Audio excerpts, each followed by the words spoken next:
जय हिंद जय भारत दोस्तों।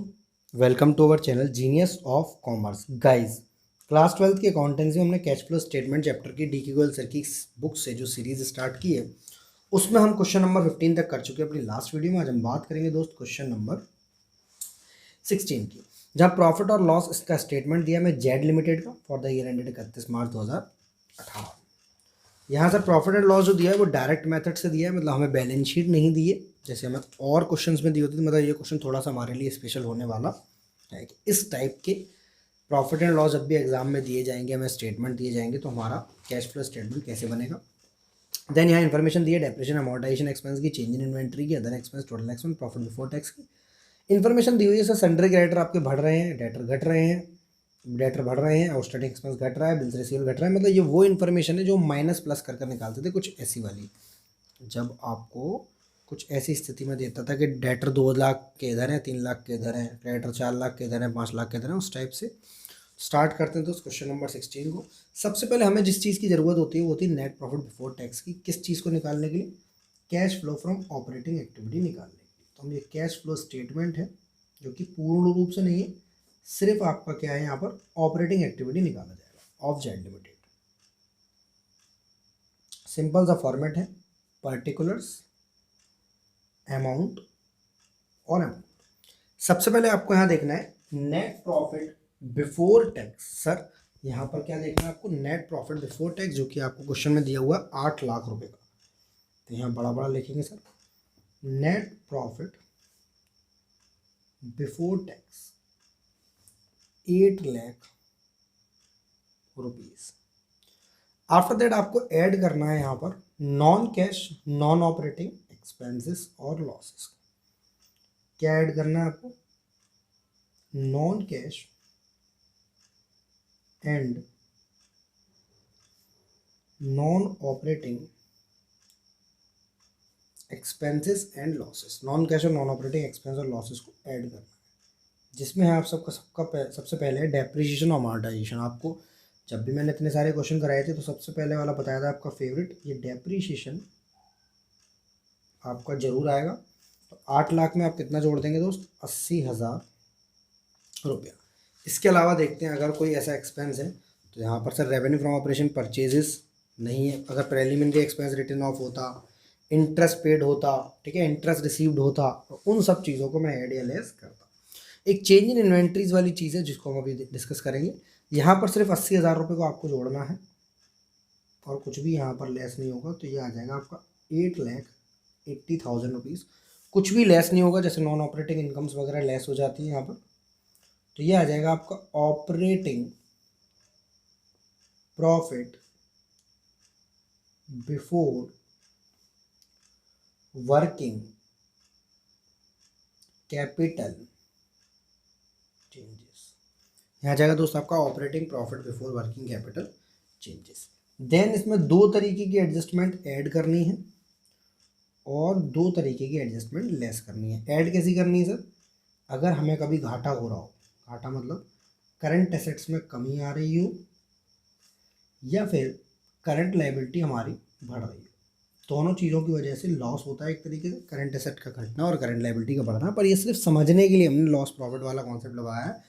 अल्टीमेट कॉन्सेप्ट कुछ ऐसा होता है सर, सन्ड्री क्रेडिटर्स पहले से बढ़ रहे हैं, सन्ड्री क्रेडिटर्स बढ़ रहे हैं मतलब इधर आएगा ये increase in current liability. Sundry creditor एक करंट लायबिलिटी होती है और करंट लायबिलिटी का बढ़ना हमारे लिए खुशी की बात होती है। पहले हम ऐसे करते थे, याद होगा आपको कि 8 लाख इधर है, 840 इधर है, 40,000 से बढ़ गया। पर इस बार आपको खुद बता रहा है, वो क्वेश्चन आपको खुद बता रहा है, ठीक है। और इसी तरीके से चीज़ों को लेस करना है। लेस कौन सी करनी है? अगर आपकी करंट एसेट बढ़ रही है, करंट एसेट का बढ़ना मतलब एक तरीके से प्रॉफिट की तरफ इशारा करता है, और करंट लायबिलिटी का घटना भी आपको प्रॉफिट की तरफ इशारा करता है। बट ये प्रॉफिट लॉस सिर्फ हमने सीखने के लिए किया है, अदरवाइज मैंने आपको कॉन्सेप्ट डिटेल में बता रखा है कि ये इनफ्लो आउटफ्लो का चक्कर होता है।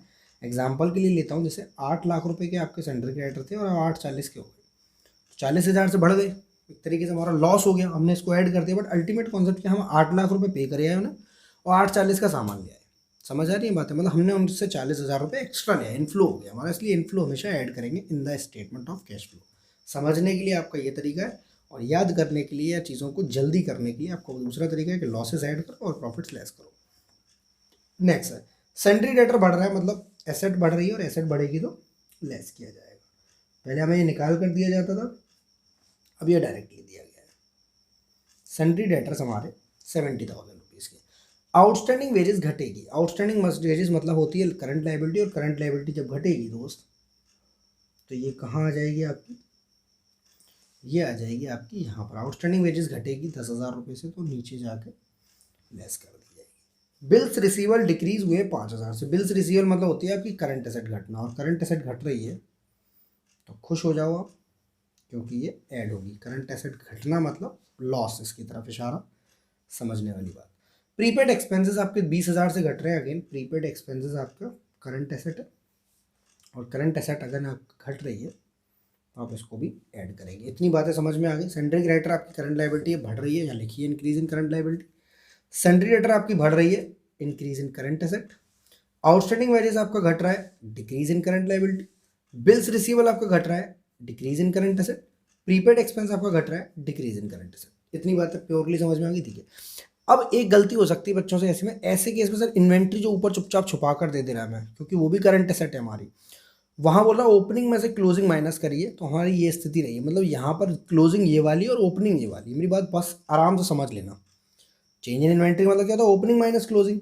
हम क्लोजिंग माइनस ओपनिंग करते हैं कि बढ़ी या घटी। इन्वेंट्री आपकी बढ़ी है, और इन्वेंट्री बढ़ी मतलब करंट एसेट बढ़ा, और करंट एसेट बढ़ा मतलब आपको इसको लेस करना पड़ेगा। कितने रुपए से, 1,00,000 रुपये से, क्योंकि पहले थी 8 लाख की और अब हो गई 9 लाख रुपए की। तो देखो नेगेटिव है, इन्होंने भी लेस कर रखी है, हम भी इसे लेस कर रहे हैं। उनका करने का रीज़न कुछ और है और हमारे करने का रीज़न कुछ और है। हमारा रीज़न क्या है, आप भाई साहब 8 लाख रुपए की इन्वेंट्री थी, आप 9 लाख की लिया है इस बार, तो 1,00,000 रुपये और पैसा दिया है सामने वाले को। आप 1,00,000 रुपये और दिया है तो आउटफ्लो हो गया तो माइनस कर दिया, या फिर इन्वेंट्री बढ़ रही है तो प्रॉफिट होगा तो लेस किया जाएगा। आई होप मैंने हर एंगल से आपको बात समझाने की कोशिश करी है। तो 20 और 5 25 और 40 65,000 रुपीज़ को हम ऐड कर लेंगे सिंपली, और 70 और 10 80 और 1,00,000 1,80,000 रुपये को हम लोग लेस करेंगे। इनसे आएगा पूरा cash flow from operating activity. क्या आएगा दोस्त, cash flow from operating activities. 8,80,000 में से 1,80,000 गया, 7,00,000 और 65 जोड़ेंगे, 7,65,000 रुपीज़ आएगा आपका cash flow from operating activities. ये हो गया क्वेश्चन नंबर 16। नेक्स्ट क्वेश्चन की बात करते हैं, क्वेश्चन नंबर 17, जहाँ पर अगेन पर्टिकुलर्स, अमाउंट और अमाउंट। क्वेश्चन नंबर 17 में 2 पार्ट है, तो पहले हम 17 का ए करेंगे, फिर 17 का बी करेंगे। प्रॉफिट एंड लॉस का बैलेंस दिया सर 5,50,000, और प्रॉफिट एंड लॉस का बैलेंस दिया 8,00,000 रुपीज़। मतलब प्रॉफिट में चेंज आया है, तो यहाँ पर सबसे पहले लिखेंगे नेट प्रॉफिट। मेरी लैंग्वेज याद रखना, यहाँ बिफोर टैक्स दिया था, बिफोर टैक्स लिख दिया। यहाँ पर नेट प्रॉफिट एज पर P&L अकाउंट कितना आएगा सर, 8,00,000 रुपये में से 5,50,000 माइनस करेंगे तो आएगा 2,50,000 रुपीज़। कितना आएगा, 2,50,000। निकाल क्या रहे हैं, cash flow from operating activities. चलिए सर, 2,50,000 कैसे आएगा, 8,00,000 में से 5,50,000। Amount transfer to general reserve. याद होगा आपको, कभी भी आपको प्रॉफिट दिया हो तो अब नेट प्रॉफिट बिफोर टैक्स पर पहुंचने के लिए 3 चीज़ों से बात करते हैं, एक प्रॉफिट, एक डिविडेंड और एक टैक्स। दूसरा तरीका provision for tax, dividend interim हो, फाइनल हो, प्रेफरेंस हो, इक्विटी हो, कोई भी, और टी फॉर टैक्सेशन। समझ में आ रही है, टी फॉर टैक्सेशन और ट्रांसफर टू रिजर्व। तो प्रॉफिट में हम लोग टैक्स ऐड करेंगे ट्रांसफर टू रिजर्व को। किसको दोस्त, ट्रांसफर टू रिजर्व को। किसको दोस्त, ट्रांसफर टू रिजर्व को। इसको ऐड करेंगे ट्रांसफर टू रिजर्व को। कितने रुपए का है, ट्रांसफर टू रिजर्व है आपका 50,000 रुपये का। Income tax provision made. Income tax provision made का मतलब होता है प्रोविजन फॉर टैक्स, PDT। देखो ठीक है, PD फॉर डिविडेंड और T for tax. Provision for tax made, provision for tax made 1,50,000 रुपये, 1,50,000 रुपये का प्रोविजन फॉर टैक्स है। नेक्स्ट है discount on issue of debenture. Sir ये नॉन कैश आइटम है, ऐड करेंगे बाद में। प्रीपेड एक्सपेंस एक करंट एसेट है, loss on sale of furniture एक नॉन ऑपरेटिंग आइटम है, और non income from investment is not operating income. मतलब हमारे इन्हीं दो चीज़ों से, अगर डिविडेंड भी होता तो मैं उसको भी यहाँ ऐड करता, पर यहाँ रिजर्व और टैक्स है सिर्फ 50 और 1.5 लाख, 2 लाख रुपए को ऐड करा। कई सारे बच्चे इन सभी चीज़ों के एडजस्टमेंट भी डायरेक्ट करके operating profit before working capital changes निकाल सकते हैं, वो भी तरीका एकदम सही है। पर मैं आपको पूरा ज्ञान दे रहा हूँ यहाँ पर कि सबसे पहली चीज़ आती है हमारी, वो आती है नेट प्रॉफिट बिफोर टैक्स। यहाँ से हमारी शुरुआत होती है। जैसे इसमें कोई भी एडजस्टमेंट अभी तक रिजर्व की नहीं थी, प्रोविजन फॉर टैक्स की नहीं थी और डिविडेंड की नहीं थी उस वाले में, तो हमने direct net profit before tax में सीधे नॉन कैश आइटम का ट्रीटमेंट कर दिया। ये होती है हमारी शुरुआत नेट प्रॉफिट बिफोर टैक्स। मतलब इतना वाला काम आपको वर्किंग नोट में करना होता है एज पर अकाउंटिंग स्टैंडर्ड 3। यहाँ से शुरुआत होती है आपकी नेट प्रॉफिट बिफोर टैक्स से। अब आप अपना फॉर्मेट ले आइए, कौन सा वाला, नॉन कैश और नॉन ऑपरेटिंग आइटम्स को। Non cash and non operating expenses और losses. Non cash non operating expense और लॉसेस में सबसे पहले आपका डिस्काउंट ऑन डिवेंचर्स। मतलब अगर यहाँ पर प्रेलिमिनरी एक्सपेंसेस हो, अगर यहाँ पर आपका डेप्रीशिएशन हो, अमोर्टाइजेशन हो, गुडविल रिटन ऑफ हो, मतलब कितने भी तरीके के नॉन कैश और नॉन ऑपरेटिंग एक्सपेंसेस हो, उनको सबको यहीं पर ऐड करेंगे। Discount on issue of debentures written off कितने रुपए का, 10,000 रुपये का। प्रीपेड एक्सपेंस यहाँ नहीं आएगा सर, करंट एसेट का आइटम है। Loss on sale of furniture, loss on sale of furniture, loss on sale of furniture again बताओ मुझे कैसा आइटम है सर, ये नॉन ऑपरेटिंग आइटम है। कैसा है सर, नॉन ऑपरेटिंग आइटम है। नेक्स्ट है सर आपका इनकम फ्रॉम इन्वेस्टमेंट, वो लेस हो जाएगी क्योंकि non cash non operating expense add होते हैं और non cash income non operating income आपकी लेस होती है। नॉन ऑपरेटिंग इनकम, इसमें मैं डायरेक्ट लिख दे रहा हूँ, यहाँ पर जगह भी कम है। Interest on investments, income from investment ये है 4,000 रुपये की, तो ये ऐड हो जाएगी। 10 और 11 में से 4 गए, 7,000 रुपये डायरेक्ट लिख दिए। ये आ गया आपका 4,57,000। एक बार दोबारा समझ लो, 2.5 लाख रुपये से शुरुआत करी हमने, कैसे 8 लाख में से 50 गया, 2.5 लाख रुपये का प्रॉफिट आ गया। दूसरा हमने जितना ट्रांसफर टू रिजर्व में किया उसको ऐड करते हैं हम लोग सर एनपीबीटी निकालने के लिए, क्योंकि ये प्रॉफिट जो है रिजर्व का ये यहीं से गया होगा प्रॉफिट में से, इसी में से हमने टैक्स का प्रोविजन बनाया होगा, तो हम दोनों चीज़ों को ऐड कर लेते हैं और प्रॉफिट बिफोर टैक्स आ जाता है। देन हमारा सिंपल जो हम पिछले 10 क्वेश्चन से कर रहे हैं, non cash non operating expenses को ऐड करो और नॉन ऑपरेटिंग इनकम अगर कोई दी हुई है तो सर लेस कर दो। यहाँ पर हम जिस जगह पर खड़े हैं इस जगह का नाम है sir operating profit before working capital changes. Operating profit before working capital changes add करेंगे इसमें। ऐड सर क्या लेगा, ऐड करते हैं हम decrease in C and increase in current liabilities type का।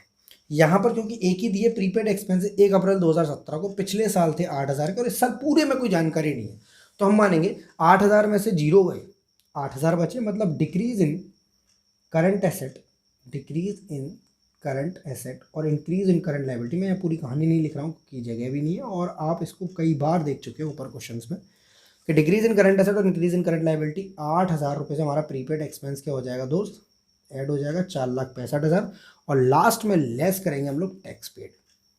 सर टैक्स पेड तो पूरे में कहीं दिया नहीं है, देखो एक बार, प्रॉफिट एंड लॉस दिया है, जनरल रिजर्व दिया है, इनकम टैक्स दिया, डिस्काउंट दिया, प्रीपेड दिया, लॉस ऑन सेल दिया, इनकम फ्रॉम टैक्स पेड नहीं दिया, तो हम इसी प्रोविजन को मानेंगे इतने रुपए का ही हमने टैक्स पे किया है। अगर यहाँ पर क्वेश्चन में कोई पुराना प्रोविजन होता पिछले साल का तो हम उसे लेस करते, बट नहीं है तो हम इसी इसको लेस करके 4,65,000 में से 1.5 लाख के 3,15,000 रुपये हमारा आ जाएगा और cash flow from operating activity. दोबारा समझ लेते हैं स्टेप्स क्या है। सबसे पहले नेट प्रॉफिट बिफोर टैक्स निकालना सिखाता है सवाल, जो कि पिछले 2-3 सवालों में नहीं सिखाया है।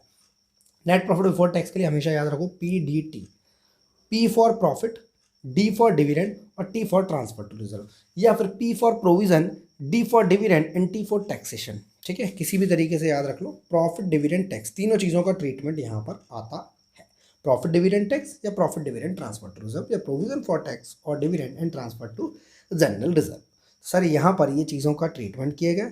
Then non cash non operating item आपको पता है, जिस भी तरीके के प्रॉफिट जिनसे हमारा कैश कम नहीं हुआ हम उन्हें वापस जोड़ देंगे, या वो हमारे ऑपरेटिंग नेचर के नहीं है, loss on sale of furniture हुआ, इंटरेस्ट डिवेंचर्स हुआ, इन सभी को हम ऐड कर देंगे। इसके अलावा अगर कोई नॉन ऑपरेटिंग इनकम है, interest receive, dividend receive, rent receive, तो उसको लेस करेंगे। और अगर करंट एसेट का घटना हुआ है, इंक्रीज इन करंट लायबिलिटी है, ऐड करो, करंट एसेट का बढ़ना है और डिक्रीज इन करंट लायबिलिटी है लेस करो। टैक्स पेड नहीं दिया तो पिछले साल का ही मैंने एज्यूम, इसी साल का मैंने एज्यूम कर लिया है कि वही पे किया है। हाँ जी, क्वेश्चन नंबर 17 बी की बात करते हैं और मज़ेदार तरीके से इस वीडियो को कंप्लीट करके नेक्स्ट वीडियो मिलेंगे हम 18 वाली वीडियो में। क्वेश्चन नंबर 17 का B.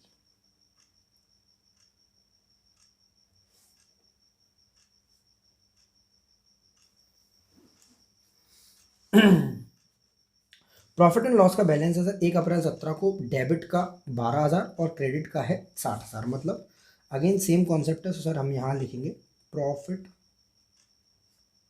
As per profit and loss account. इसको मैं लैंग्वेज सुनना, या तो नेट प्रॉफिट बिफोर टैक्स लिखता हूँ या profit earned during the year, या फिर प्रॉफिट एज पर P&L। जैसे लैंग्वेज दी है, ऐसी दी हुई है तो नेट, ऐसी दी हुई है तो ये वाली, और खुद से बोल रहा है नेट प्रॉफिट बिफोर टैक्स तो वाली। तो सर इस साल है 60,000, पिछली साल था 12, पर 12 जो था वो खुद माइनस का था। 60 में से 12 गए तो 48 आता, बट ये 12 खुद माइनस का था, यानी 60 में से 12 जाएंगे नहीं, उल्टा प्लस हो जाएंगे। तो ये आएगा आपका 72,000। मतलब 60,000 में से 12 जाते तो 48 आते, ये 12 जाएंगे नहीं, उल्टा प्लस हो जाएंगे। तो यहाँ पर 60 + 12 आ जाएगा 72,000 रुपीज़ प्रॉफिट एज पर P&L। ऐड करेंगे इसमें सर अगर कोई चीज़ किससे रिलेटेड है, PDT। सर बार बार आप इनको क्यों लेकर आते हो? क्योंकि आपको मुझे समझाना है, रटाना नहीं है। रटाना होता तो इस चैप्टर को कन्फ्यूज़न में ले जाओगे, मैं इसको समझाना है, ठीक है। कन्फ्यूज़न में ले जाने के लिए मुझे 2-3 चीज़ों से बात करना पड़ेगा। जनरल रिजर्व बहुत बढ़िया। टैक्स वाला कोई कॉन्सेप्ट देखो, provision for doubtful debts, provision for tax होता तो ले लेता। Trade receivable, trade payable, prepaid expense, current asset, current liability मिले, मतलब सिर्फ एक ही चीज़ है आपकी, that is transfer to general reserve. ये प्रॉफिट में से ही बेटा बच्चा बना है छोटा सा जनरल रिजर्व का, तो हम इसको भी ऐड कर लेंगे 40,000 रुपये को। तो अगर कोई चीज़ टैक्स से रिलेटेड होती, अगर कोई चीज़ डिविडेंड से रिलेटेड होती तो मैं उन्हें भी ऐड करता। तो 72 और 40, 1,12,000 रुपये, ये आएगा आपका नेट प्रॉफिट बिफोर टैक्स। मैं बार बार लेकर आ रहा हूँ शब्द पर ताकि आप इसे समझें। ये वो टैक्स, ये वो प्रॉफिट होता है जिसमें से अभी तक न टैक्स बांटा गया है, ना हमने जनरल रिजर्व दिया है, किसी जनरल रिजर्व में ट्रांसफर किया, और ना ही डिविडेंड के रूप में कहीं पर बांटा है। समझ में आ रही है मेरी बात? नेट प्रॉफिट बिफोर टैक्स 1,12,000 रुपये। ऐड करेंगे आपकी फेवरेट चीज़, अब याद होगी, non cash and non operating expenses और losses. Non cash and non operating expenses और लॉसेस। सबसे पहले आपका प्रेलिमिनरी एक्सपेंसेस 10,000। क्या है? Preliminary expenses 10,000। प्रेलिमिनरी एक्सपेंसेस आपका नॉन कैश आइटम होता है, जमाने पे किया, सिर्फ राइट ऑफ कर रहे हैं। प्रेलिमिनरी हो, डेप्रिसिएशन हो, अमोर्टाइजेशन हो, रिटर्न ऑफ, ये सारी चीज़ें एक संग आती हैं। देन आपका provision for doubtful debts. Sir ये transfer to provision doubtful debts यहाँ पर क्यों आएगा? क्योंकि सर इसकी वजह से भी तो मेरा कोई पैसा नहीं जाता है बाहर। Transfer to provision for doubtful debts मान लो, या इसको आप increase in provision for doubtful debts मान लो, ये दोनों एक ही चीज़ होती है। ये आपका 6,000 रुपये का, इसको भी आप क्या करेंगे दोस्त? ऐड करेंगे। देन है आपका ट्रेड रिसीवेबल, मतलब current asset current liability. Trade payable मतलब current asset current liability. Trade payable current liability. Prepaid expense current liability. Outstanding expense current liability. मतलब हमारे सिर्फ non cash non operating expense में यही चीज़ है। नॉन ऑपरेटिंग इनकम कोई है नहीं है, 16,000 रुपये। तो ये आ जाएगा आपका 1,28,000 रुपये। इस चीज़ का नाम है दोस्त ऑपरेटिंग, इस चीज़ का नाम है दोस्त operating profit before working capital changes. Operating profit before working capital changes. सिर्फ दो चीज़ों का ट्रीटमेंट। वर्किंग कैपिटल में कौन कौन सी चीज़ें आती हैं? करंट एसेट और करंट लायबिलिटी। बताओ किसको ऐड किसको लेस? सर अगर करंट एसेट में घट रहा है कुछ, decrease in current asset add करेंगे, और करंट लायबिलिटी में कुछ बढ़ रहा है तो ऐड करेंगे। क्यों? क्योंकि ये दोनों चीज़ें लॉसेस की तरफ इशारा करती हैं। Decrease in current asset and increase in current liability. Current asset कहाँ है? सर करंट एसेट है हमारी इंक्रीज इन ट्रेड रिसीवेबल। मतलब ट्रेड रिसीवेबल खुद बता रहा, हमें नहीं कह रहा कि पहले 40 था अब 50 है, पहले 60 था अब 72 है, हमें नहीं बता रहा, खुद बोल रहा है ट्रेड रिसीवेबल बढ़ गए 32,000 से। हम क्या दिमाग खराब करेंगे अपना? हम थोड़ी ना दिमाग ख़राब करेंगे, बढ़ता आ रहा है तो अच्छी बात है, हमें तो बस पता होना चाहिए कि करंट एसेट अगर बढ़ गई तो क्या होगा। और ट्रेड रिसीवेबल हर बच्चे को पता है, नहीं पता है कि करंट एसेट होती है, या कोई बच्चे अभी भी कंफ्यूज है। Increase in current asset and decrease in current liability, तो करंट एसेट सर बढ़ रही है, ट्रेड रिसीवेबल्स आपका बढ़ रहा है कितने रुपए से दोस्त, 32,000 से, तो ये आपका लेस किया जाएगा। ट्रेड पेबल्स बढ़ नहीं रहा, घट नहीं रहा, हमें नहीं पता क्या हो रहा है, पहले 60 का था अब 52 का हो गया, देख पा रहे हो आप, पहले 60 का था अब 52 का हो गया, मतलब घट रहा है, और घट रहा है तो इसे भी हमें लेस करना पड़ेगा, क्योंकि ट्रेड पेबल्स आपकी करंट लायबिलिटी होती है मेरे दोस्तों, करंट लायबिलिटी अगर घटाई जाती है तो लेस कर दी जाएगी, क्योंकि प्रॉफिट हो जाता है हमारा करंट लायबिलिटी के घटने से। प्रीपेड एक्सपेंस आपके 7,500, प्रीपेड एक्सपेंस बताओ पहले, करंट एसेट या current liability, sir current asset होती है, पहले 7,500 और अब 5,000, प्रीपेड एक्सपेंस घट गया, यानी करंट एसेट घट गई, करंट एसेट घट गई तो मुझे ना चाहते हुए भी ऐड करना पड़ेगा, ना चाहते हुए भी ऐड करना पड़ेगा, तो 7,500 से 5,000 होगी तो 2,500 रुपये ऐड। आउटस्टैंडिंग एक्सपेंस 1 अप्रैल 2017 को थे 4,000, अब कुछ है ही नहीं, आउटस्टैंडिंग एक्सपेंस पहले थे 4,000 और अब कुछ है ही नहीं, तो मैं मानूंगा आउटस्टैंडिंग एक्सपेंस घट गए, मतलब जीरो हो गए, और आउटस्टैंडिंग एक्सपेंस जीरो हो गए 4,000 से, तो डिक्रीज इन करंट लायबिलिटी 4,000 का 4,000 लेस हो जाएगा, तो 2,500 रुपये ऐड, 32 8 40 और 4 44, 44,000 रुपीज़ लेस कर दिया जाएगा। 1828 31,500, 31,500 में से 44 गए, ये आ जाएगा आपका 86,500, इसको बोलेंगे हम प्यार से cash flow from operating activities, क्या बोलेंगे दोस्त, cash flow from operating activities 86,500 rupees. इसी के साथ वीडियो ये वाली समाप्त होती है। वीडियो अच्छी लगी तो लाइक दोस्तों के संग शेयर और चैनल को करेंगे प्यार से सब्सक्राइब, ताकि ऐसी अमेजिंग वीडियोज आप बिल्कुल ना छोड़ पाएँ। Thank you so much, be happy always. अगर कुछ कमेंट में बताना चाहें तो बता सकते हैं।